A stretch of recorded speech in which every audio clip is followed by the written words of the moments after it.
Assalamualaikum warahmatullahi wabarakatuh. Perkenalkan, nama saya Sindramati dari kelas 10 IPS 1.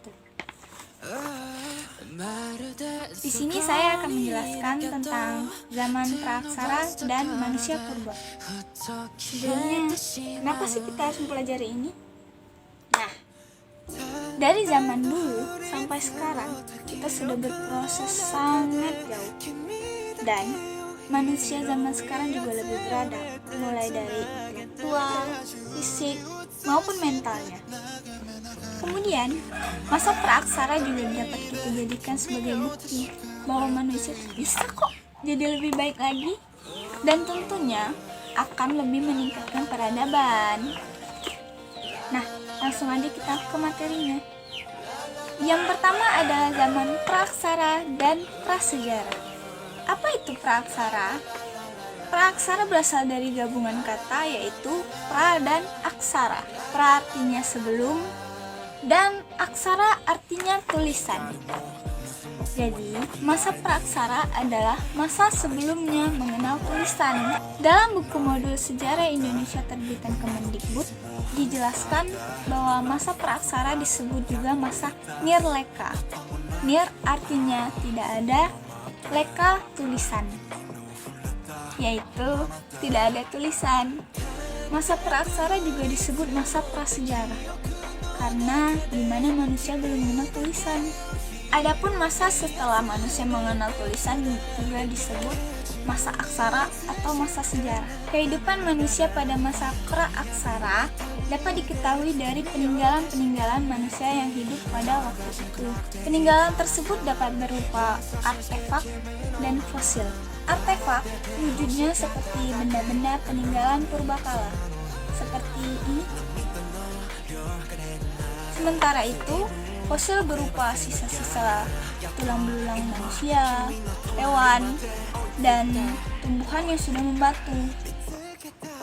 Dapat membantu kita mengenali pertumbuhan manusia pada saat itu. Pembagian masa praaksara berdasarkan geologi. Menurut ilmu etiologi, ilmu yang mempelajari tentang perkembangan bumi terbagi dalam beberapa tahapan, yaitu 1. Arkuikum.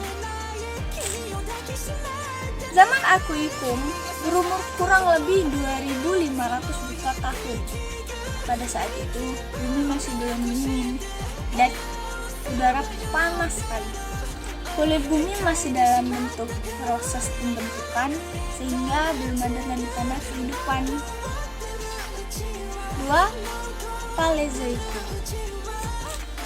Zaman ini diperkirakan berumur 340 juta tahun. Pada zaman ini sudah mulai ada tanda-tanda kehidupan, binatang-binatang yang kecil, mikroorganisme sudah ada, juga binatang yang tidak bertulang punggung, bahkan beberapa jenis ikan, amfibi, dan reptil sudah mulai ada. Karena keadaan bumi masih berubah-ubah, maka keadaan kehidupan masih sulit untuk meningkat. 3. Mesozoikum. Zaman ini berumur kira-kira 140 juta tahun. Pada zaman ini, kehidupan di bumi semakin berkembang. Binatang-binatang pada masa lalu itu mencapai bentuk yang besar sekali. Antara lain dinosaurus panjangnya 12 meter, Apatosaurus panjangnya 30 meter. Zaman ini disebut pula dengan zaman reptil, karena pada zaman ini jenis binatang reptil yang paling banyak sekali. Yang keempat, Neozoikum atau Kenozoikum. Zaman ini berlangsung kira-kira 60 juta tahun. Keadaan bumi pada zaman ini menjadi baik.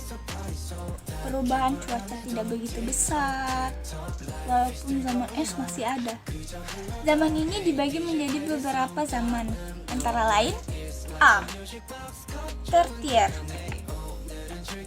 Pada zaman ini ditandai dengan semakin berkurangnya binatang raksasa. Famili binatang menyusui sudah mulai ada, beberapa jenis monyet dan kera telah mulai hidup. B. Kuarter. Zaman kuarter berlangsung kurang lebih 60.000 tahun yang lalu. Pada zaman ini telah ada tanda-tanda kehidupan manusia. Bagian-bagian zaman ini disebut dengan istilah kala. Zaman ini dibagi dalam dua bagian, yaitu kala Pleistosen dan kala Holosin. Sejarah manusia purba dan penyebarannya di dunia. Persebaran manusia. Tahun 60.000 hingga 50.000 tahun sebelum Masehi, diketahui bahwa manusia purba melakukan pergerakan dari Afrika Tengah ke Afrika Selatan. Sebelum akhirnya, di tahun 50.000 hingga 45.000 tahun sebelum Masehi, mereka menyebar luas lagi ke Arab, India, dan Indonesia. Dari sini, mereka mulai mencapai negara Australia, Jepang, Cina, Alaska, hingga Amerika Utara. Zaman es terjadi sekitar 45.000 tahun hingga 49.000 tahun sebelum Masehi. Sedikit membuat penyebaran manusia-manusia ini tersendat. Saat itu, penyebarannya hanya terjadi di kawasan Jazirah Arab. Baru pada tahun 40.000 hingga 39.000 tahun sebelum Masehi, pergerakan kembali dimulai. Kala itu tujuannya adalah Iran, Afghanistan, dan Pakistan. Sebelum akhirnya ke pegunungan Himalaya dan Myanmar, dari Himalaya pula, yakni sekitar 35.000 tahun hingga 30.000 tahun sebelum Masehi, manusia purba ini menyebar ke Kazakhstan dan Mongolia. Dari Kazakhstan, manusia yang disebut Kaksoid ini lantas bergerak ke Eropa dan semenanjung Portugal. Diikuti pergerakan kembali dari Afrika Tengah ke Afrika Selatan di tahun 25.000 tahun hingga 20.000 tahun sebelum Masehi. Tahun 20.000 hingga 10.000 sebelum Masehi, manusia Baolak ini telah menduduki seluruh wilayah Afrika, kecuali utara dan barat Gurun Sahara. Sementara itu, yang berasal dari Asia Tengah bergerak ke Alaska. 10.000 tahun sebelum Masehi, persebaran ke berbagai wilayah kembali terjadi. Mereka yang berada di Alaska berpindah ke Amerika dan dipercaya sebagai nenek moyang dari suku Maya Tengah dan Selatan. Mereka yang berasal dari Arab mencapai Afrika Utara dan Mediterania dan dipercaya sebagai asal bangsa Yunani kuno.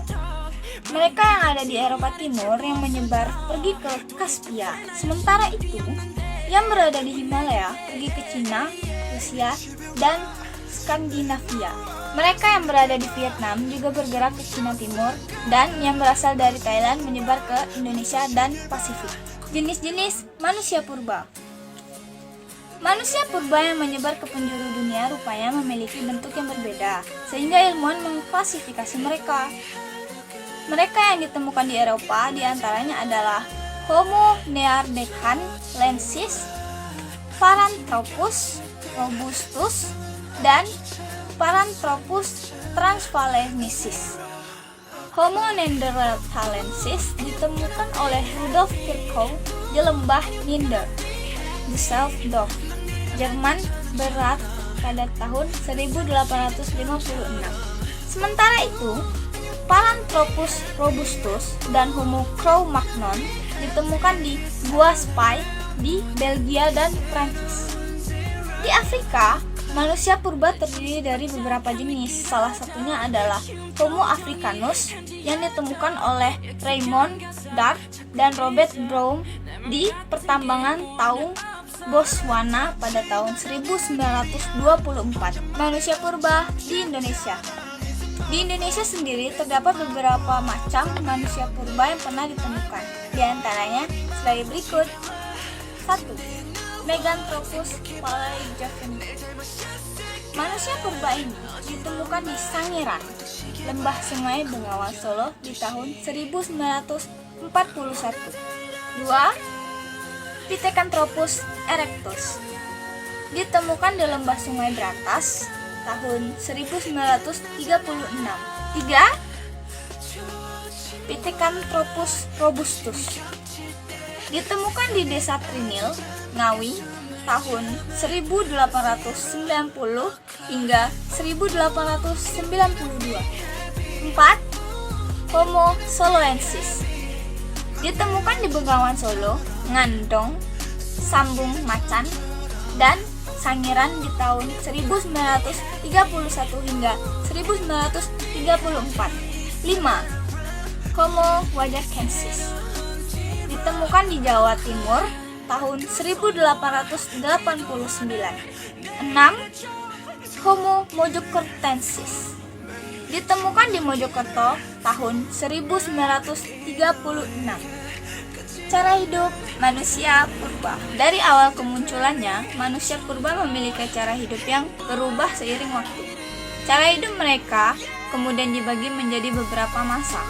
Pertama adalah Paleolitik, yaitu ketika manusia purba masih berburu dan mengumpulkan makanan tingkat sederhana. Kedua adalah masa Mesolitik, yaitu masa berburu dan mengumpulkan makanan tingkat lanjut. Ketiga adalah Neolitik, ketika mereka mulai bercocok tanam. Terakhir adalah masa Megalitik atau yang disebut juga sebagai masa perundagian dan logam.